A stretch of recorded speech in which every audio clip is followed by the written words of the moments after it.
What's wrong with you? You niggas are crazy. What's wrong with you? You niggas are crazy. What's wrong with you? You niggas are crazy. What's wrong with y'all? You niggas are crazy. Black man. Black man. Black man. Nigga. Black man. Black man. Black man. Nigga. Black man. Black man. Black man. Nigga. Black man. Black man. Black man. What's wrong with you? You niggas are crazy. What's wrong with you? You niggas are crazy. What's wrong with you? You niggas are crazy. Black man. Black man. Black man. Nigga. What's wrong with y'all women? You niggas are crazy. And what's wrong with a black man?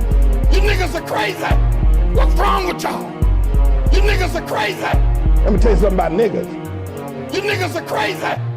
And don't expect me to act like you. I'm not one of you. No. This first video is just ridiculous. One thing I gotta say is if you're gonna fight with somebody, leave the dogs out of it.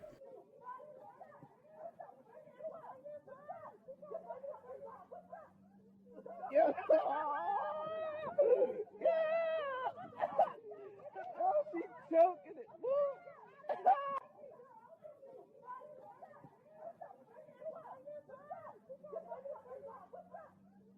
Yes. Oh, she's choking it.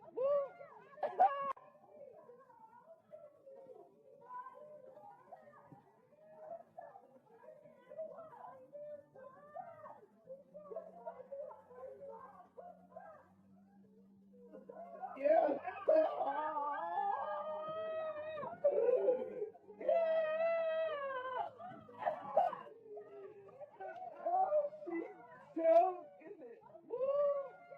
Okay, that was just nuts. I mean, did you see after she hit the woman with the dog, she kind of like hung the dog there, and the dog was so still.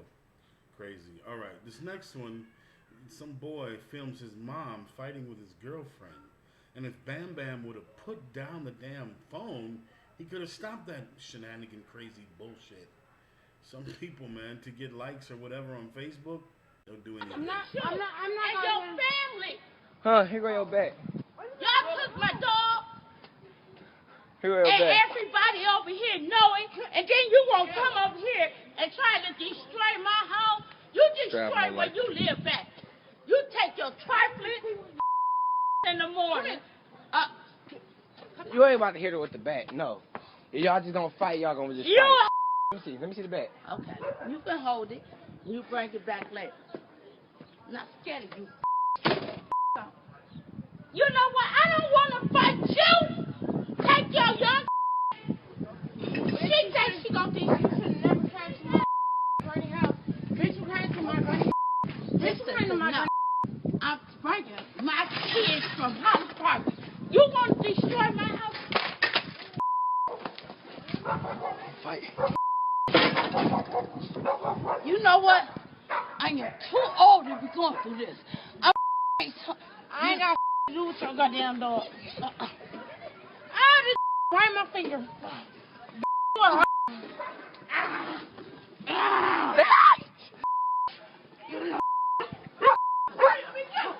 Come on, man. Move, Bam Bam. Get back. Hey, get your Come on. Come on. I'm trying to get him. I'm trying to get him. Move, Bam Bam. Let me get that off of me. I'm trying to. She's strong. Get off of me. Get off. Facebook, Instagram, Twitter. Y'all see this? I swear to God, I ain't playing with this dog. Where that back? Was that crazy or what? Who films their mom fighting with their girlfriend? All right, this next one is a lesson to be learned by criminals. If you're going to break into somebody's house, find out whose house you're breaking into, because you mess around and walk into a beehive. Well, hi, everybody. We begin tonight at 10 with a break-in that turned into an all-out brawl. And let me tell you right now, the suspected thief took an absolute beating. This mugshot pretty much tells the story. The man who inflicted these injuries was the homeowner who says he caught this guy breaking into his house.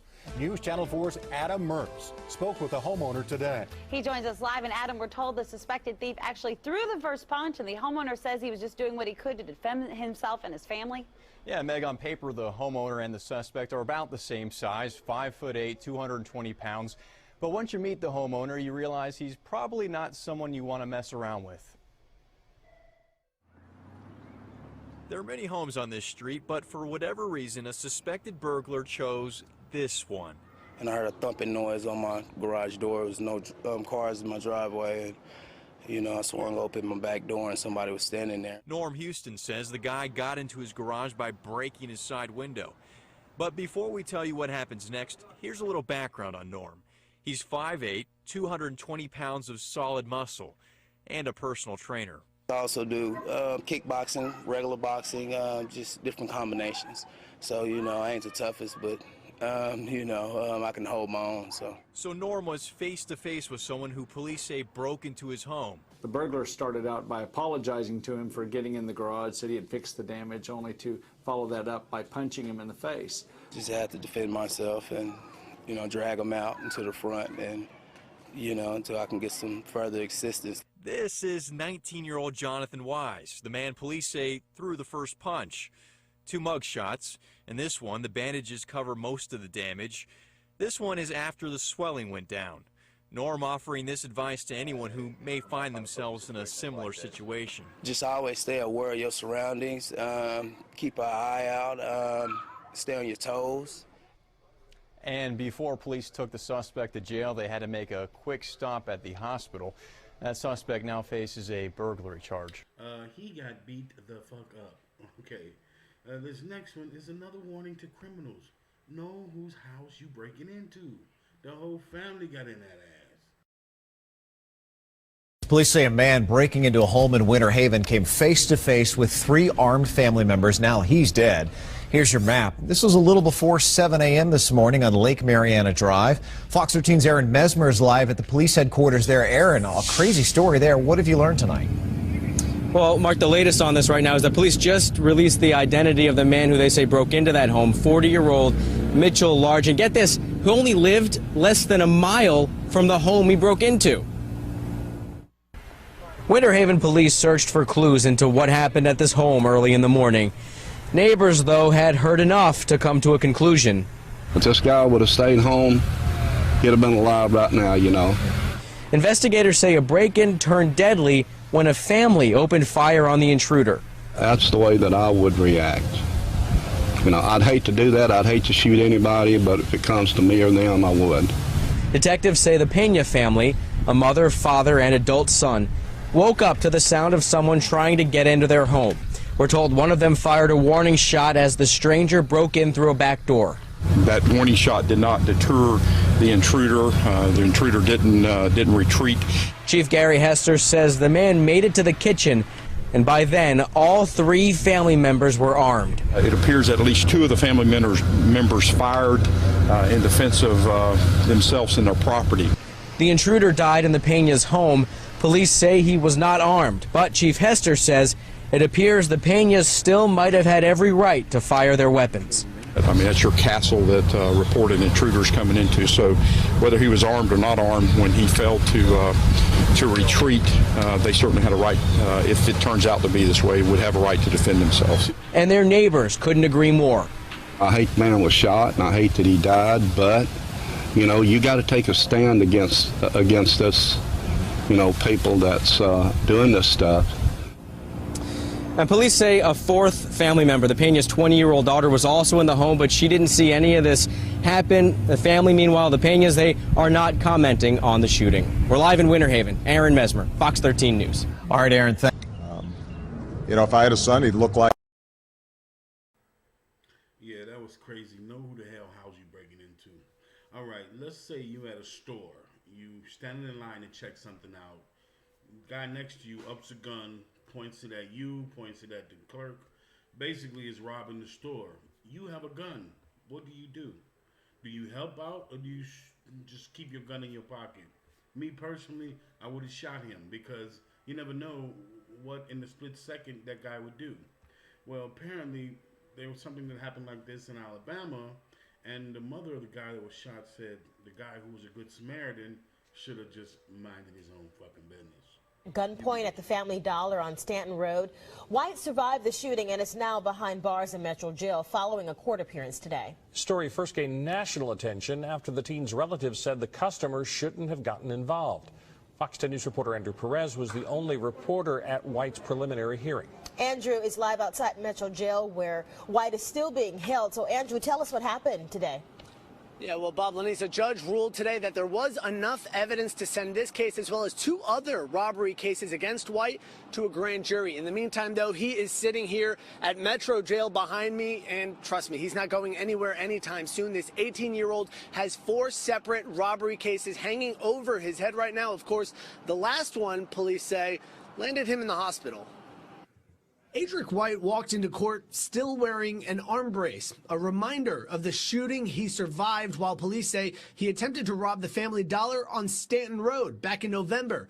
White's attorney says his client is doing okay. Pretty well, but you don't get the best of medical care in jail, and you don't have roommates that really care too much about your physical condition. In court today, we learned more about the 5 robbery charges hanging over his head. Police testified that White admitted in the hospital to robbing a man of his car keys back in October, a Dollar General robbery shortly after, and then the Family Dollar shortly after that. A customer in that store, though, saw White holding employees at gunpoint. He armed himself and yelled for White to stop. The story went viral even overseas after White's family got angry that the customer shot him. If no one pointed a gun at him, what gives him the right to think that it's okay to just shoot someone? You should have just left the store and left and went wherever you had to go in your car or whatever. And, everybody's entitled to their opinion, and I understand, it's their son, family member, they love him. You never know what would have happened had I not done what I did. They could have went outside and, fired a shot outside. My daughter was outside. We caught up with that customer again, who still didn't want to be identified, but he says he's following the case and wouldn't have done anything different. His gun remains in custody and will likely be used as evidence in court. We learned that White was shot 5 times while standing over a manager who was down behind a counter opening a safe. White's attorney says he's not so sure that things should have played out like this. When I look at those videos, we'll have a unbiased report of exactly what happened and how it happened. Of course, nobody wants to shoot anybody, even police officers, but in the event that it is my life or someone else's life or well-being in the way, then, you have to do what you have to do. Yeah, now get this, authorities say while all of this was going on, all these separate robberies allegedly committed by White, he was already out on bond for another robbery at the original Oyster House on the Causeway. So that's something that they're looking at as well. We're going to let you know what happens with that grand jury ruling. Another name that I wanted to point out, though, was Tavares Moss, who has been tied to this allegedly. Police, they're saying that he was involved in a lot of these crimes with White. We're going to let you know he's still in jail. For now, reporting live in Mobile, I'm Andrew Perez, Fox 10 News. Thanks, Andrew. Jurors have begun deliberating the fate of 2 men charged with gunning down Wendy Fish. Today, hope this funny news made you laugh. Check me next time on Hood News.